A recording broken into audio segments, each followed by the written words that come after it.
You are listening to The Tarot Diagnosis. I'm your host, Shannon. I'm a licensed psychotherapist, and I also happen to have a love for tarot. Each episode, I invite you to reflect with me as I work to demystify the tarot and the human experience, all while exploring tarot's connection to mental and emotional health. While this podcast may feel therapeutic, it is not meant to take the place of psychotherapy. So grab your cards and join me as I work to create a pathway to better understand ourselves and those around us.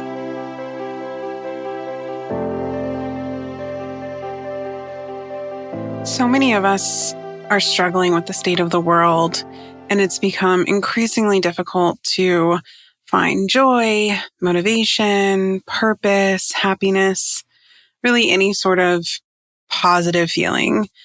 And I know many of my friends are struggling along with many of my clients because they feel like there's nothing good happening. And this is, of course, layered. It's always layered when we're talking about the human experience and mental health. But there's one statement that seems to get thrown around a lot when folks are in this mental and emotional darkness. And it's this overused, oversimplified wellness advice of, quote, change your thoughts, change your life.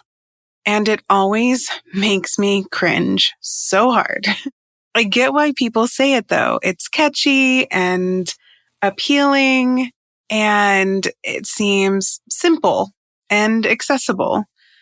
But that is not how you treat or approach mental health, and certainly not how you would treat or approach trauma healing. In reality, our thoughts are not these freestanding agents that elicit transformation on their own. Because if that were the case, we'd all be euphoric millionaires who have zero anxiety, no self-esteem issues, because we were able to think our way into success and good mental health. The truth is, our thoughts are shaped and influenced through lived experience, especially by how safe or unsafe the world has felt to us, and by the ways our nervous system has been trained to anticipate harm or disappointment. So we can't think our way into new housing situations, new jobs, or new relationships. We can, however, act our way into having new thoughts. And so this idea, while a little less easy, is actually far more successful and sustainable in comparison to, change your thoughts, change your life. And I want to break down this idea through, of course, tarot. We're going to get into that. And also the theories and the work of dialectical behavior therapy, aka DBT.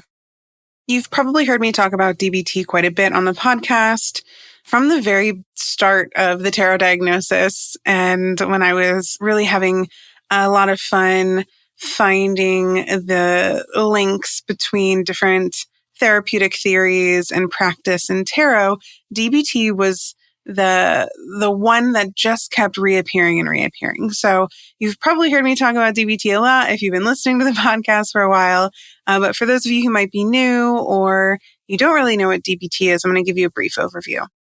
So basically, DBT is a skills-based approach to therapy that was originally created by Marsha Linehan, and it was specifically created for people who experience really intense emotional waves. So big mood swings, suicidal ideation, self-harm, really intense emotions. But it's also been incredibly helpful for really just anyone who feels deeply and also struggles with managing intrusive thoughts, unhelpful thoughts, big emotions, relationships in general. I find that I personally just tend to default to a lot of DBT theory in my practice. And like I said earlier, I find that it blends seamlessly with tarot. So at its core, DBT teaches us how to tolerate distress, regulate our emotions, and communicate effectively. One of the biggest things about DBT, and it's in the name, dialectical, is that we are able to hold this idea that two truths can exist at the same time. So two things can be true. And that can be really difficult, especially when things are feeling really tough, or you're feeling like you're in a bad place emotionally. And it's like, well, how can I find any sort of glimmer of hope when, the world feels like it's on fire? And that's kind of what we're going to talk a little bit about today. I think the most important component that we're going to explore, especially when we're thinking about that whole, change your thoughts, change your life sentiment, is that there's really no amount of journaling or analyzing or overthinking that is going to get us out of some sort of loop, unhelpful loop that our nervous system is stuck in. We can't think our way into safety. However, we can experience our way into safety. When people are told to just change their thoughts, like this, kind of like famous saying, what's overlooked is how the brain responds to or functions or has been conditioned, especially when we're looking at this through a trauma-informed lens. And if we're looking at it through a trauma-informed lens, we also have to consider developmental stuff, the type of trauma, when you have experienced something traumatic, or if you're just a human in this world and have experienced difficult things, you've been taught potentially not to expect positive outcomes. And so your thoughts are then shaped and contribute to a nervous system that gets stuck in this unhelpful thought loop where it's really just trying to stay alive. It's not trying to stay optimistic or happy, which is really kind of how we're built anyway. We are built to stay alive. We're not built to just be happy. A good example of this is maybe growing up, someone was told they were too sensitive. Maybe they were emoting or crying or, felt uncomfortable with a joke. And now as an adult, when they feel hurt or misunderstood, their first thought might be something like, oh, I'm being too emotional again. I'm being too sensitive. I'm being too much. And that can be tied back to the initial lived experience of being told that you're too sensitive as a child. So the brain is really just preparing us for a familiar outcome to potentially protect ourselves from rejection and shame. So in a situation like this, telling someone to just, kind of quote, think differently is like the same as telling someone to drive to a destination they've never been before and not giving them a map or, not giving them a GPS, maybe not even giving them a car. And so when you've experienced trauma, especially complex trauma or developmental trauma, or even if you've just experienced kind of chronic invalidation, consistent shame, your brain and your body become wired to expect more of that. So your baseline, kind of assumption here becomes, I am not safe. This is not safe. Something's going to go wrong. I'm going to fuck up. I'm not good enough. I'm too much. And then when something good does happen, like maybe you get a promotion or someone compliments you or you establish a new relationship or you just have a moment of contentment and, kind of peace and solitude, something happens with your brain. And that's when the thoughts come in and say stuff like, you got that promotion, but it took too long. You should have gotten that promotion a year ago and it's your fault. You could have done better. Or, oh, it won't last. This good thing that you're experiencing or this healthy relationship, it won't last long. And I'm not surprised if some of you are listening to this and you're probably like nodding your head like, oh shit, yeah, like that's me. You are totally not alone. Like this is pretty common. And it's honestly why trying to just kind of think positively or change your thoughts doesn't work. Because the reality is your brain is still filtering all of your experiences right now through that trauma lens. And through this DBT framework, we can't fix the thoughts first. We have to change the experiences, change the behavior, have different experiences, and hopefully, start small and experience things that are doable, achievable, sustainable. And that's how we start to show our brain, prove to our brain, like, hey, maybe everything's not dangerous. Maybe good things can be sustained. Maybe not everything's going to go wrong. And what is really cool about this is that real kind of sustainable change that we need happens when the nervous system has these experiences that contradict our old narratives, our old stories, our old thoughts. And that's why action is so important.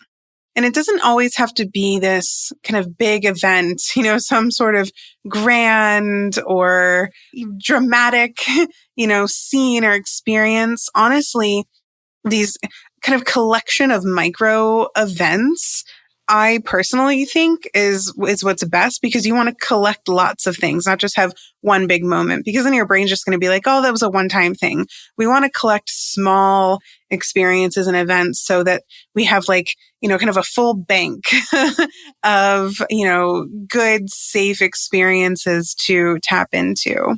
And things that are also kind of ordinary, they don't have to be a big promotion. It could be a lot of things that are easily missed by us because we're so conditioned to look out for danger. And again, our brain's wired to, seek out things that are, going to or could happen that mimic or reflect things that have happened in the past. So these kind of micro level small wins could be, something like completing a task, checking something off your to-do list, expressing the way you feel to somebody, setting and maintaining a boundary, and these are all mental health related, but it could also be just reading one page of a book. Because a lot of times those micro level experiences just get filtered out. They go unnoticed. They're just in the junk folder, so to speak, because our brains are really blocking us from being able to pay a lot of specific attention to them because we're kind of being conditioned, or we have been conditioned to not trust those moments. And this is why we have to work so hard when it comes to even being able to identify these micro moments, these little experiences day to day. So in this case, the action here might be more like witnessing. We have to notice and witness the experience in order to, be able to eventually change our thoughts around a situation instead of just overlooking it. So, you could even say this is more about mindfulness at this point. But this is also how tarot can be an incredibly helpful tool, because it allows us to recognize, and then once we get good at recognizing, even ritualize these small moments of happiness or contentment or safety or ease. So even though tarot is often seen or used as a tool for insight, it's also an incredible tool for intervention and action. So earlier, I used the word mindfulness. Tarot, shuffling, pulling a card, especially for the self, is an inherent act of mindfulness, because you're paying attention. Well, one, you're just focused on shuffling. And then even better if you have some sort of ritual attached to the pulling process. So you're really just noticing and getting centered and feeling calm with your cards. That in and of itself is a core kind of DBT skill. This whole practicing being present and aware and mindful. And then tarot also helps you reframe experiences, not just your thoughts. And then tarot can often act as a tool to challenge us. So if we're kind of in a shame spiral, for example, and then we pull a card, it can help us kind of intervene in that spiral and suggest an opposite action. So in DBT, one of the tools and coping mechanisms is choosing an opposite kind of experience to what you're feeling. So if you're stuck in shame and you pull a card, let's do that now. We'll shuffle and we'll pull a card really quick and see this. We'll see this in action, because I'm talking about action. I was going to save the pulling for later, but let's do it now. Okay, so let's stick with this. We're spiraling in shame. Okay, Knight of Cups. So we're in this shame spiral and we can't figure out an opposite action. So we go to our deck, we pull a card, we get the Knight of Cups. What is the opposite action to shame? Well, this is a knight, so we know that the knight is going to be quick to do something, but it's also the Cups card. So there's themes of not just emotions, but there's themes of compassion and softness. And yes, that can be really difficult to provide yourself in those moments. So I always suggest if you can't provide softness or compassion to yourself, if you have a pet, I know for sure you can do that for your pet. So in that moment, you reach out, you cuddle your pet, or even if you have like a plushie or something around, something tactile, to help kind of like ease the discomfort around providing compassion to yourself. And it's also like, kind of double duty. You might not realize that you're being soft to yourself in that moment, but you actually are. And then another aspect of tarot that you probably see me talk about a lot, and I have a spread that's specifically for this, is the wise mind, which is all about integrating the emotional mind and the logical mind and trying to figure out what kind of that middle pathway is. When I was thinking about this idea of pairing, specifically DBT and tarot in regards to kind of this universal experience that we're having right now, which really kind of feels like existential fatigue. One of the cards that kept coming up for me was the Eight of Pentacles, which it's funny because I personally pull this card for myself all the time. Like it comes in waves. Like several months ago, it was honestly a little scary. I pulled the Eight of Pentacles. I mean, pretty much every day for like a good month. It was weird.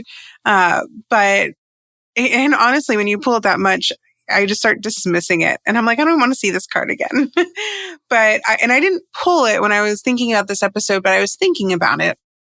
And I was really thinking about how the Eight of Pentacles represents this person who is showing up to do the thing, but we don't see the thing's outcome. We just see these Eight Pentacles. We don't really know what they belong to, if they are pieces to a bigger puzzle, if it's really just practicing mastery and doing the same thing over and over again.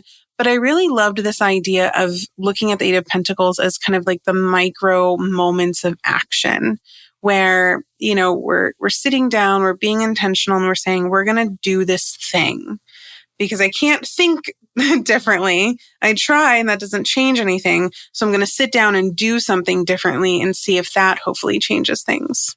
Because we don't feel whole just by sitting in a room and saying, oh, I feel whole. We become whole or we feel integrated when we are actively doing something that helps us feel whole, that helps us feel integrated. It's the showing up for new experiences and like this Eight of Pentacles over and over again until our thoughts start to catch up with us. And something that I want to point out too, because it's so easy to get caught in this idea of toxic positivity with this concept. And that's definitely not the message I'm trying to convey here.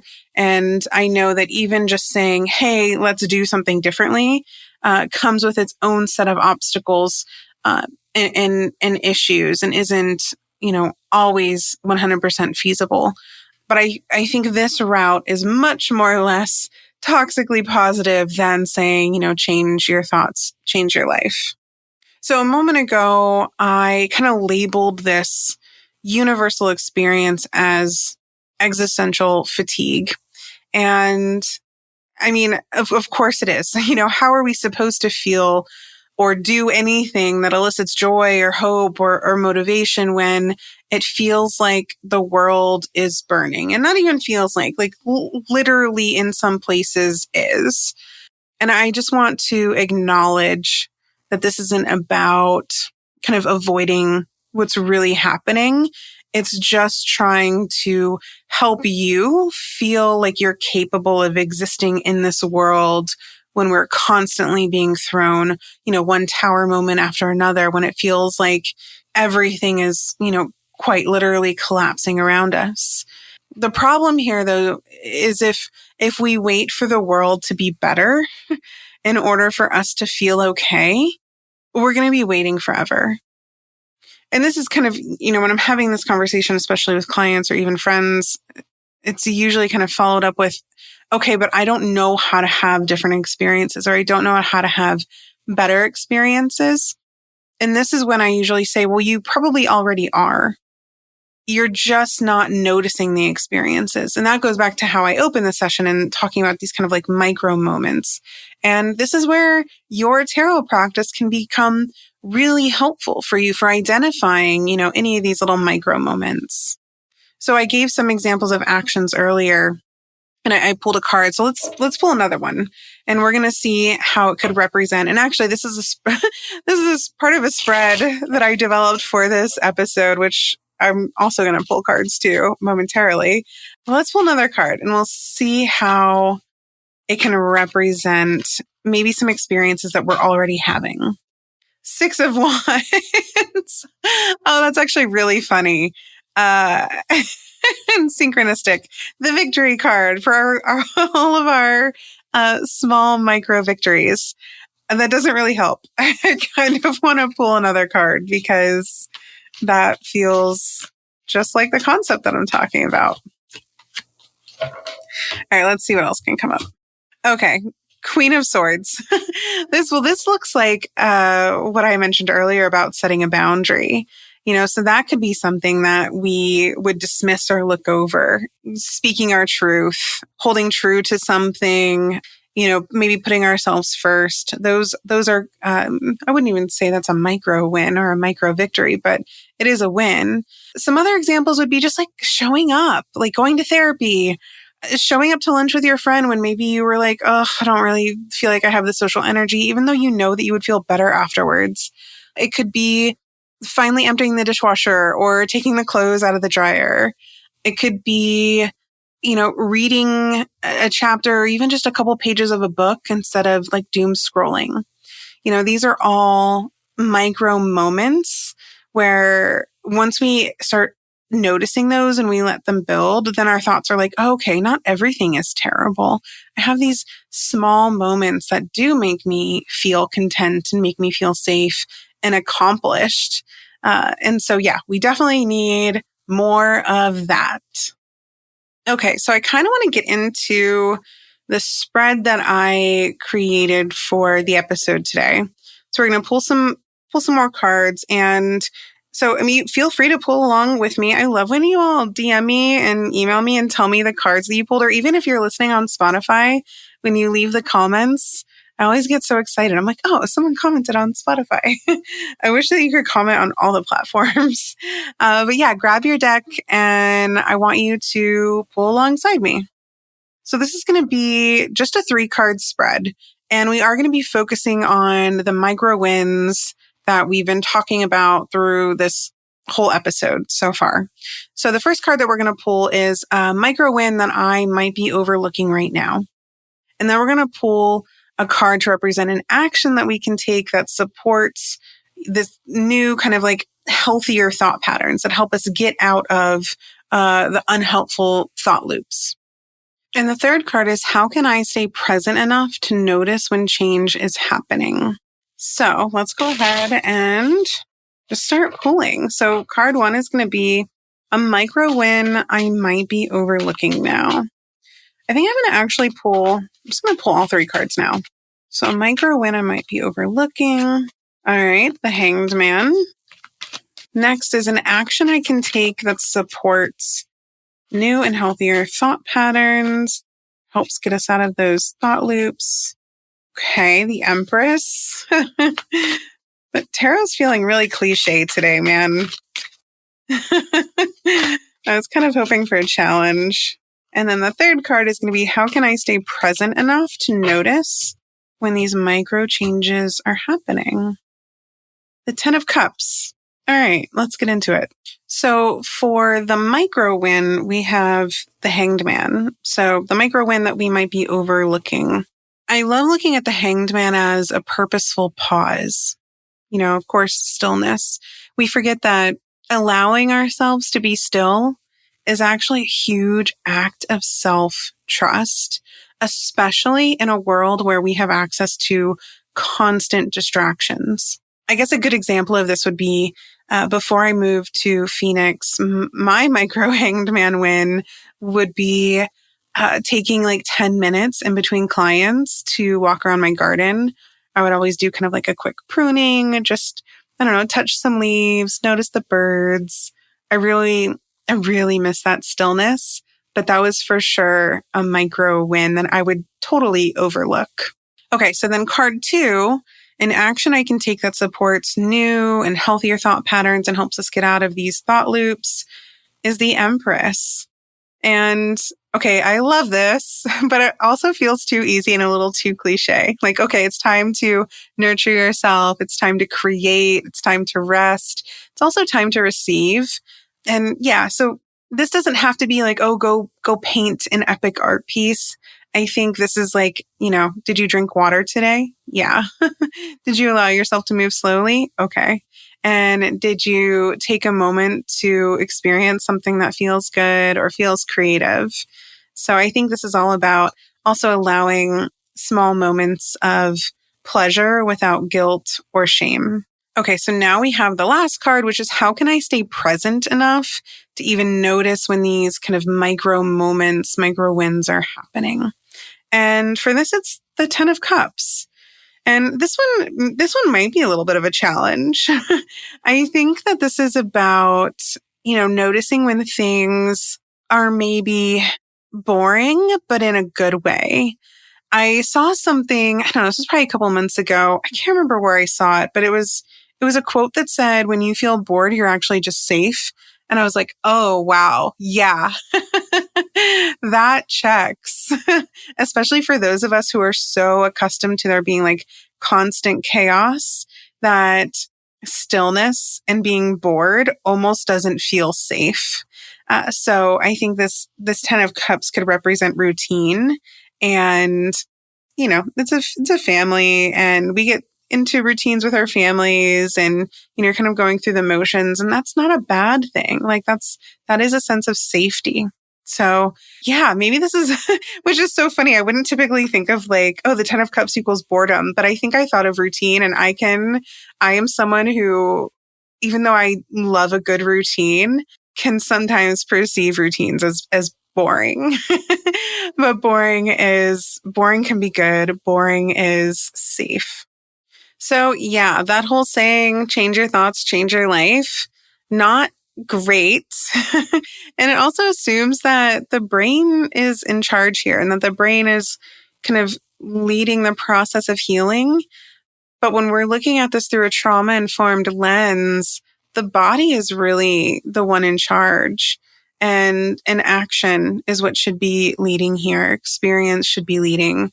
And then over time, that's when our thoughts are able to kind of soften and feel safe enough to shift. So I hope that this episode showed how tarot can be a tool for you in that work, because it does help kind of partner with the action, the new experience, changing the way we're kind of approaching the world around us. It helps us see things in new ways. It helps unlock new ideas and experiences that maybe we otherwise might not have been able to access on our own, especially if we're paralyzed by feelings of depression, anxiety, or symptoms of trauma. So if you did find this episode helpful, I love when you all tell me that. Let me know if this is the kind of thing that you want to hear more of. You can always send me a DM or an email, or like I said earlier, you can comment on Spotify.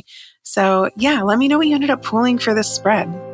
And also let me know about some of your micro wins lately.